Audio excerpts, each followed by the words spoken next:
review. Weekly meeting today, May 26, 2021. Appointed hour 1:30 is arrived.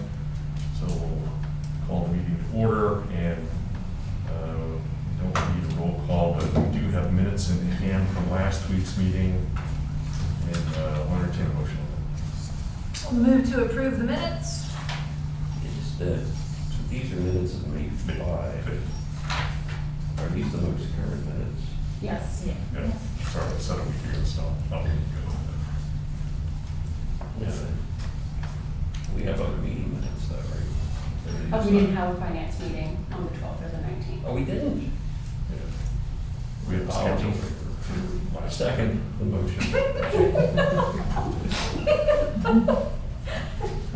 Okay, it's moved and seconded. I should just shut up. I was gonna say that, I'm gonna make a note to get you some peanut M&Ms, right? but we kept them scheduled, but then we canceled them last minute, so it's easy. I was asking myself. Yeah. Okay, so it's moved and seconded. All in favor, indicate by saying aye. Aye. Motion carries. Okay, good. We'll anxiously await the next. Whenever. So. Okay, so item 3 is today's topic of discussion. We have the Financial Analysis Committee, and Tammy from Finance is going to present this, I assume. So. Actually, David's gonna start. Oh, okay. All right. You got the top billing on the marquee. So. Okay. All right, we'll take it. Go ahead. Okay. So this year has been a unique year, as we all know, and I think the foreseeable future will be unique also. So we'll get started on this presentation, but know that it will continually change. That this is the best estimate we have right now, but we will be updating our estimates. So during this presentation, we'll talk about the current year status and year-end projections, the 4-year forecasting. The data is presented from the focal point of the general fund, and for presentation purposes and budgeting purposes, we use for fund balance, the general fund unassigned fund balance plus the assigned for future budgetary requirements. Some of the highlights: there's been no change in millage since 2015. Public safety is in the planning process for the P25 project, and the tower work has begun. Sample Bridge was completed in May 21, and 3 bridges are in the construction phase, Cumberland and Oars, and 2 historic bridge preservations will be completed in 2021, that's Ramp and Mercer. We've had the ongoing opioid crisis, and COVID-19 is impacting all of our operations, including elections and MH, IDD, nursing home, all the human services. It's changed our business operations. There's long-term implications, and we're watching those indicators like the assessment base, new court cases, interest rates, and the consumer price index. It probably will materially impact our projections, and then the American Rescue Plan. So on the next slide, it is the graphical representation of our medical premium rates since 2014. And of course, we have highs and lows, but if you kind of average the increase, it's about 4% each year.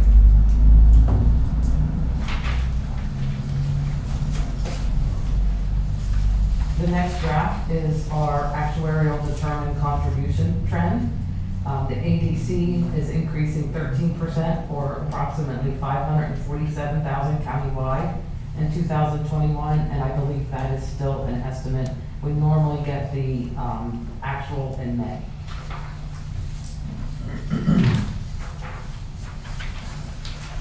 And now to talk about the 2020 fund balance. The fund balance on page 7 is the total fund balance for the county. It includes our non-spendable fund balance of $542,000, the restricted fund balance of $2.2 million, the assigned fund balance of about $22.5 million, and in that is the assigned for future budgetary requirement of $11.9 million, then the unassigned fund balance of $26 million. The highlighted ones, if you go to the next page, are what makes up our budgetary fund balance, which is the unassigned fund balance of $26 million and the future budgetary requirement of $11.9 for a total of nearly $38 million.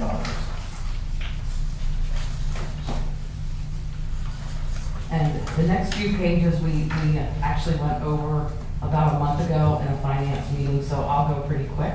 If you have questions, stop me and I will go into more detail. The $38 million is about 141 days of budgeted general fund operating expense.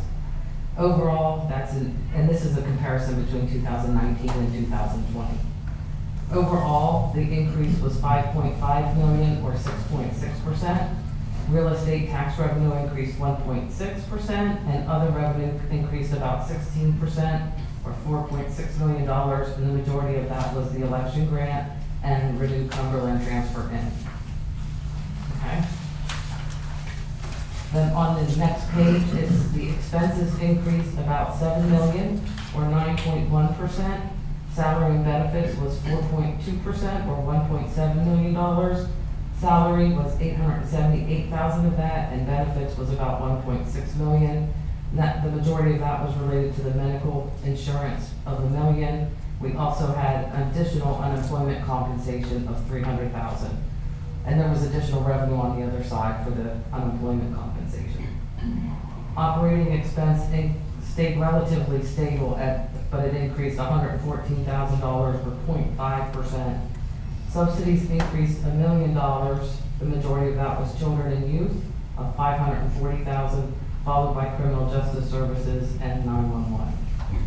Capital increased 3.8 million, and that was the election equipment, and transfer and debt decreased about $417,000.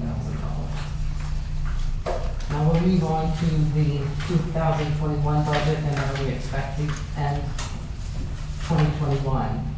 The first analysis is between what we projected in August compared to what we're projecting currently for the end of the year. The real estate tax revenue, we are expecting to come in around budget. All other revenue, we're expecting an increase of 19.9 million or 69%. The majority of that is related to the emergency rental assistant program of 16.7 million, and CHIRP, I don't know what the initials mean, sorry. It's increasing 2.9 million. It's the grant that Kate is managing. And then there's some other revenues that are increasing, and the interest, and mostly department revenues and fees. And interest revenue is decreasing $640,000.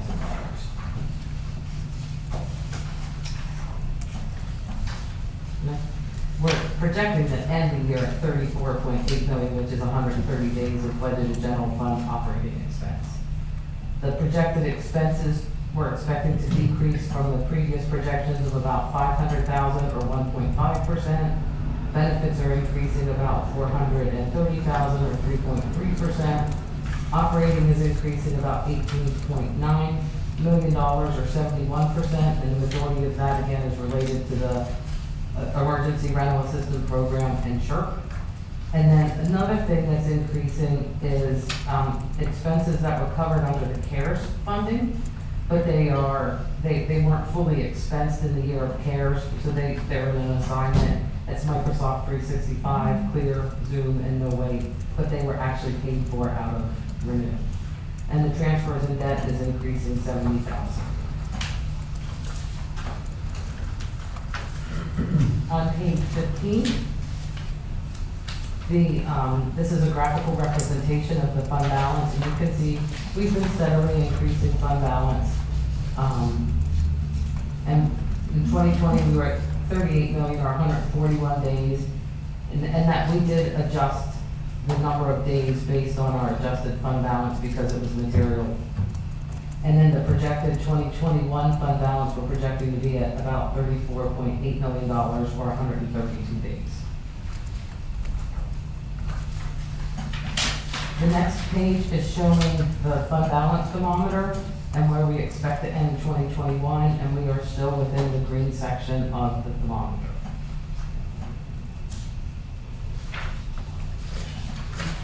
Page 17 is one of the analyses that we use to determine what our expectations are for the future of the assessment base. And you can see our trend is running at about 1.6% in growth in the assessment base growth, and the building permits have leveled out at about 910.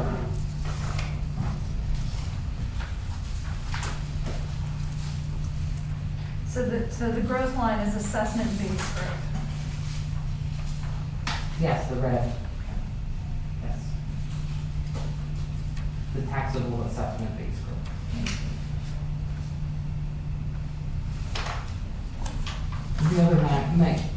The other major factor that flows into that, in addition to that, is the collections. The collections can go up or down, so we watch both. Okay. And they're kind of unpredictable from year to year. I know. Fall. So on page 18, this is showing you what we budgeted versus what we actually received in real estate tax revenue.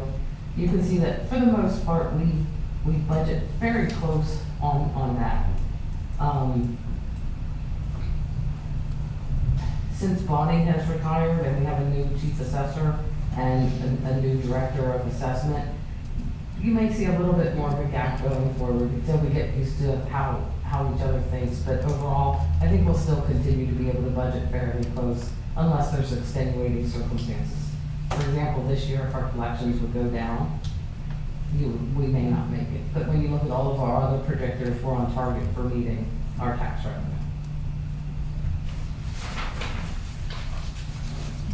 And speaking of, this is one of our predictors on this page. They're color coded based on year of what we look at when we're budgeting. So the first column is the budgeted assessed value. That's what we do in the August, September time frame before the budget is approved. And for 2021, which is the bottom, the $25.5 billion was our budgeted increase, and that was a 1.43% increase from last year. The first thing we compare it to is the final column, the last number, the 25.4 million. We look at that to see if we made budget by end of the year. If we made that, we expect to be a little bit over budget unless collections change. In the second column, this is our drop-down target. We really want to see us meeting that number by that date. If we don't, we're in danger of not meeting budget that year unless collections go up, which does happen occasionally. So those are some of the major indicators that we look at. Okay, so now we'll compare the actual 2020 to our projected 2021 numbers. We're expecting real estate tax revenue to increase 1.4% or $785,000. And other revenue of $14.9 million or 44%. And again, the majority of that is the emergency rental assistance program in church. The election grant is decreasing by about $2.4 million. The transfer in from the county relief block grant is decreasing $1.4 million, and interest is also decreasing about $300,000. One question, so at the top of that page, the real estate taxes and all of the revenue, and as you mentioned, that number skews very high because of the one-time, Correct. Situation. But what does that number typically gravitate toward the other revenue number? Is that An increase.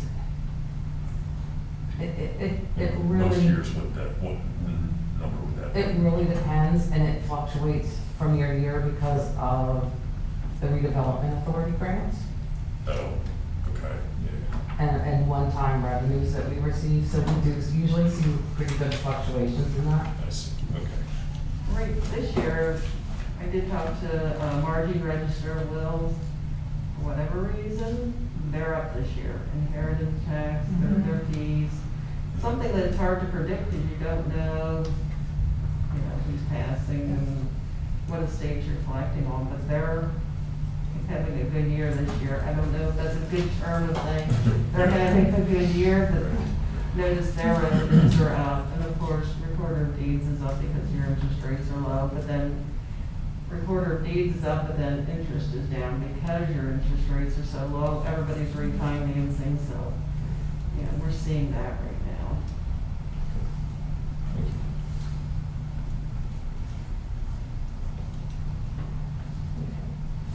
And then on the expense side of the equation, salaries are projected to increase $654,000 to 2.1%, and benefits $410,000 $44,000 or 3.5%.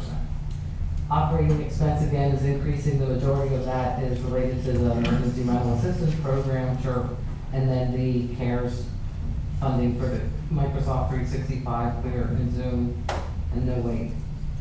Subsidies are increasing $2.9 million. The majority of that is related to the 911 radio project of $1.9 million, and that's the towers.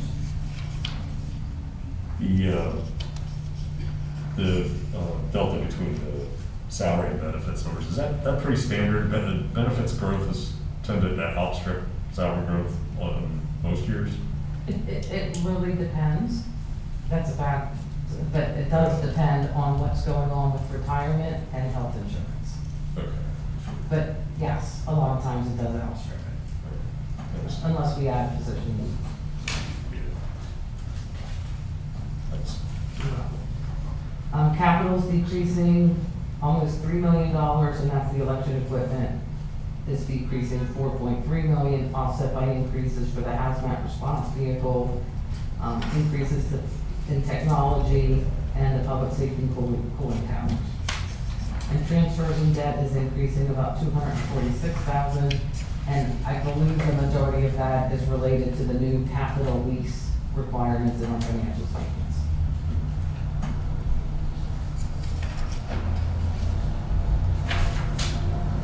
Page 23 is just another presentation of millage changes that we've had for the past 10 years, and we haven't had any changes except in 2013 and 14. And now I will turn it over to Jamie. We'll talk about the projections for 2021 through 2025. COVID-19 obviously has had effect on the projections, having a daily impact at times on the county. COVID-19 can materially change these projections still. The county departments, we continue to monitor the changes affecting the projections, the lens of the pandemic, the impact of federal and state funding, the effect COVID's having on the economy, our new normal going forward, and the nursing homes. Some of the major adjustments from our last projections and the revenues, magisterial district court fines, they still haven't rebounded to the before COVID levels right now, so we're keeping an eye on them. There's a suburban board until the inmates and work release can go back out and work. There's no revenue on that side. And then we talked to Travis, he was hoping by maybe July, but we'll see. And interest revenue right now is down. Other effects, expenses, we still have the extra cleaning and disinfecting supplies, technology equipment, and unemployment compensation claims are still a little on the high side. We still have a lot of the residual people that used to work here that are still coming back against us. A delay in the financing of the 911 project. Real estate taxes, we haven't adjusted any of our projections for those, but they could be impacted. Current projections do not include estimates for any additional projects, and we're still assuming some pretty aggressive management of our cost drivers. Some of the major pressure points, farmland, the radio project with 2 bonds, the hazmat vehicle, technology and upgrades to our software hardware. Some of them that we don't have in there right now. Any change in the real estate taxes and collections. The state budget's always a question mark. Use of the CNRC sale proceeds, any capital cases that the courts may have, and use of the American Rescue Plan, the ARP funds. So on slide 28 is showing you the projections for 2021 through 2025, with 2021 projected out at $34.8 million. Under the additional impacts, the CARES Act funding, that's the money that we're pulling, that we had in our restricted or assigned fund balance. It's just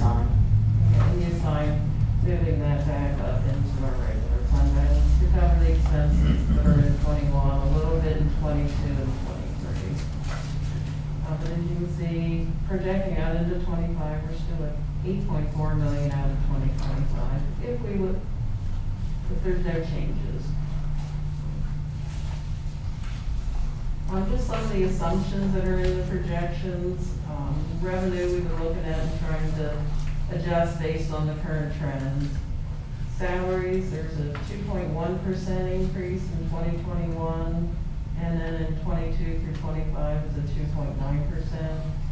When we look at the union contracts, merit-based compensation, or overtime trends. Benefits of 3.5% in 21, and then in, so 22 to 25, it's a 2.8% increase. Operating expenses looks really high when you look at 2021, but that's that's your rental systems, the church and everything coming in. 2022, sorry, it's a 52.7% decrease in 22. And that's because of removing all the rental assistance fund, and I did remove the nursing home IGT. Both sides of it. And that's under subsidy. That's under operating. Okay, all right. And then after we get out past 22, it's a 1.5% average yearly increase. There's just so many of the big items switching. It was in revenue and expense that I had to pull out and adjust them each of the years. That's why you're seeing the big swings in the operating expenses.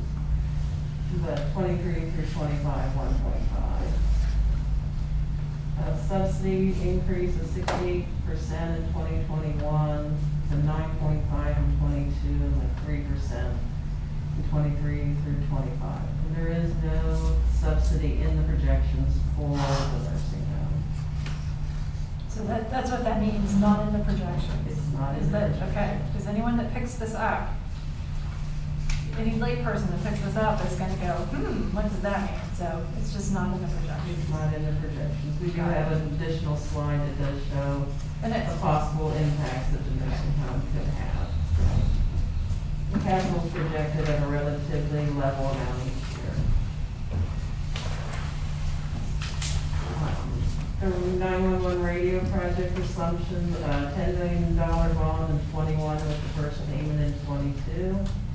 A $7 million bond in 23 with the first payment in 24. And as the project's developed, each year we adjust our projections accordingly. In addition to bond financing, we'll offset project costs with assigned fund balance in the general fund. This is assuming too that the 911 surcharge formula will not be adjusted. P25 is still in the development process and the high probability of change with the project. The timing of it, the funding formula, project costs. On page 31, this chart showing the unassigned fund balance from 2017 through 2025. So it's a graphical representation of the fund balance, so you can kind of see how fund balance is projected to change each year. With 132 days in 2021.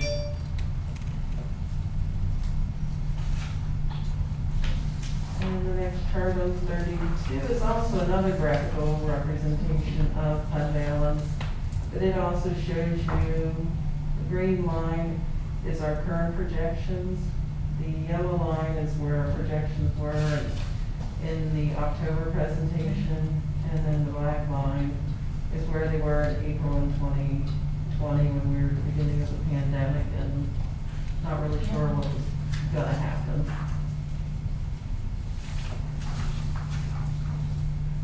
Slide 33 here shows you the fund balance, if there's no change, what it looks like in the top row from 21 out through 25. The next line showing you what the break-even percentage is. What we would need to keep our fund balance near the $34.8 million. It would take 10% in 22, 1% change in 23, and a 2% change in 25. And change could be a change in revenues or a change in ongoing expenses, or a combination of both. And in this, we have 911 being funded with a debt that's started in 2022. So if we don't do that debt until later, it kicks that out a little bit. Or if we don't do that at all. So on page 34 is some of the true projections so that you can kind of see what the effect of certain percentages are gonna have on the out years. So the first row is the current assumptions with no changes. You get down into the next row, it's the 2% in 2022, kind of did an even 2% each year, so you can see what kind of effect it has. 2% in 22 and a 4% in 23. Just kind of mixing it up just to kind of see what kind of effect the changes to keep the fund balance in a healthy range. A 1% change is about $560,000, and a 5% change is about $2.8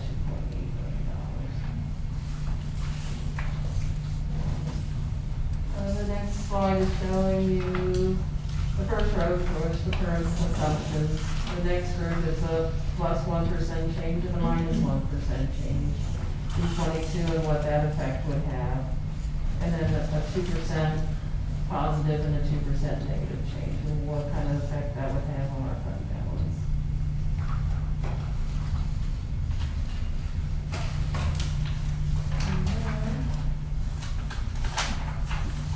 The next slide is the nursing home and the potential impacts to the general fund. The first row is the current projections with no nursing home subsidy in there. But the next, row number 2 is the nursing home, a $4 million subsidy impact and what the projections would look like. And also an $8 million subsidy and what impact and how that would look.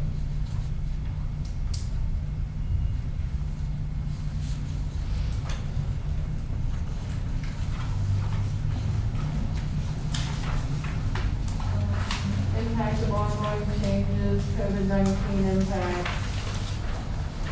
changes to our revenues, the millage, our department fees, our collections, our interest rates, changes to expenses, farmland, debt service, subsidies, grants, capital cases, CPI.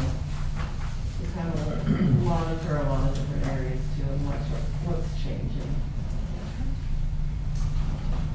And the next two charts, I should say, is what the effect of the $2 million change would have on fund balance. So it's a $2 million plus and a $2 million negative change. So the first bars that are more of the checks, that's what fund balance would look like if there was a $2 million change. The solid bars are our current projections, and the straight bars are what fund balance would look like if we had a $2 million negative. I think one of the important things on this graphic is $2 million is well within our normal range of expectation. So just a $2 million up puts us in a better, like $2 million down, but because we don't know what decisions are being made through the year, that's well within. And of course, with COVID, those numbers are actually bigger than $2 million. That's why we do a $5 million chart, so that you can see what the effect of the $5 million change is versus the $5 million negative change, so a plus and a minus, so that you can see what kind of impact that would have. $5 million when you're looking at in the general fund, $90-some million is still a pretty small change.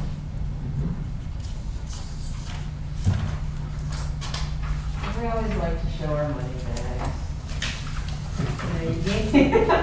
You gain one in 2021, you're gonna have a little more out there in 2025. You empty the bag in 21, you're gonna have a lot of empty bags in 25.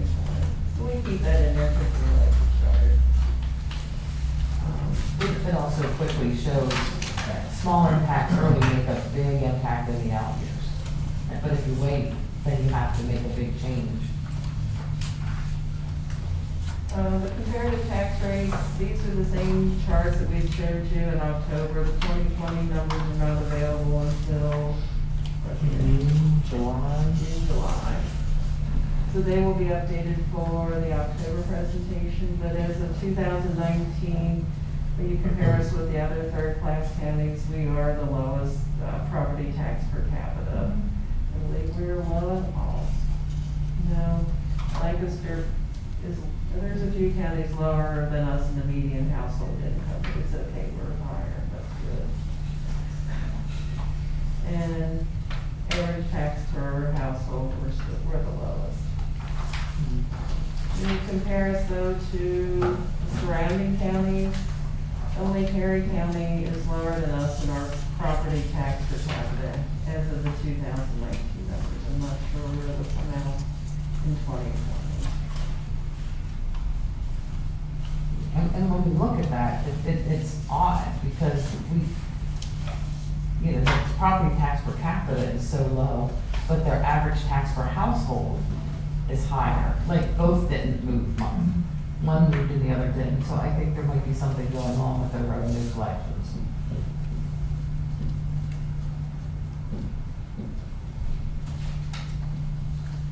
Is there any questions for us?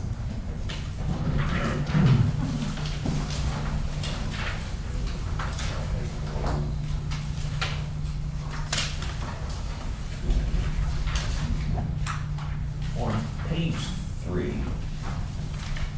sorry, I should have mentioned this one on it. Third bullet, penalty, completion of the bridges. I don't know if this changes your numbers, but Wolf and Orange Bridge aren't completed. They're not in construction, they're done. They're done. Yeah. I'm not sure about Cumberland, but I don't know if that changes your allocations. It won't change, Okay. because that's all liquid fuels money and it's not affecting the general fund, so it will not affect the projections at all.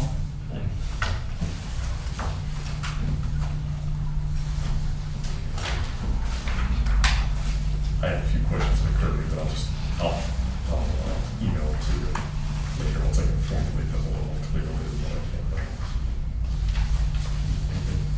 I do not, right now. Okay. That's a fine presentation. A lot of information, a lot of useful information. And it'll be ever changing this year again. Especially this year. Good. Questions from commissioners, any staff have any questions they want to pose? Please, not ready to let you off the hot seat yet, I guess. Okay, thank you very much. We'll move along to item 4, which is other business at this point. Do we have anything else that we're tackling today? Anybody? Yeah. Okay. At this point, we open the floor for a public comment. Is there anybody on for a comment? Okay. None. That being the case, I'll entertain a motion for adjournment. Move to adjourn. Stand adjourned. Thank you all.